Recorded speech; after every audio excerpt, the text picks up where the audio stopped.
Hi. First time ನಾನು ಲಾಸ್ಯನ ಊರಿಗೆ ಕರ್ಕೊಬಂದಿದ್ದೀನಿ. So ಅವಳ ಹೆಸರಲ್ಲಿ ಒಂದು ಗಿಡ ನೆಡ್ತಾ ಇದ್ದೀನಿ ನಾನು, ಒಂದು ಜಾಕ್ ಫ್ರೂಟ್ಸು. ಸೊ ಇಲ್ಲಿ ನಿಮಿಷ ಇಲ್ಲಿದೆ ನೋಡಿ, ಇದೇ ಜಾಕ್ ಫ್ರೂಟ್ಸು ಗಿಡ. ಸೊ ಇದು ಬಂದುಬಿಟ್ಟು J33 ಗಿಡ. ಇದು ಗ್ರಾಫ್ಟೆಡ್ ಗಿಡ ಆಗಿದ್ದಕ್ಕೆ ನಿಮಗೆ ಒಂದು 3 ಇಯರ್ಗೆ ಫ್ರೂಟಿಂಗ್ ಸ್ಟಾರ್ಟ್ ಆಗುತ್ತೆ. 2-3 ಇಯರ್ಸ್ಗೆ. ಇಲ್ಲಿ ಹೊಂಡ ತೆಗೆದಿಟ್ಟಿದ್ದೀನಿ ನಾನು. ಸೊ ಈ ಥರ ನೆಟ್ಟರೆ ಇವಳ ಹೆಸರಲ್ಲಿ ಒಂದು ಗಿಡ ನೆಳೀತಾ ಇರುತ್ತೆ ಅಲ್ವೇನೆ ಲಶ್ಯು ಮರಿ.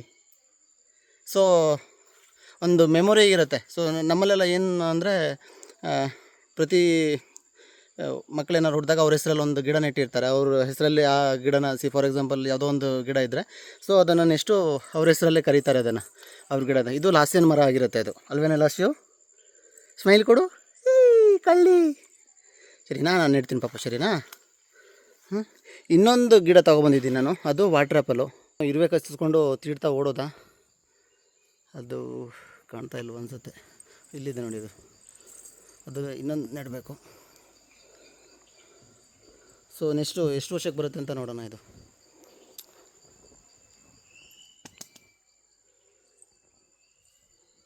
Thank you, bye bye. Thank you, bye bye. ಲಾಸ್ಯನ್ ಜಾಕ್ ಫ್ರೂಟ್ಸ್ ಗಿಡಕ್ಕೆ ಜೈ ಹೇಳು.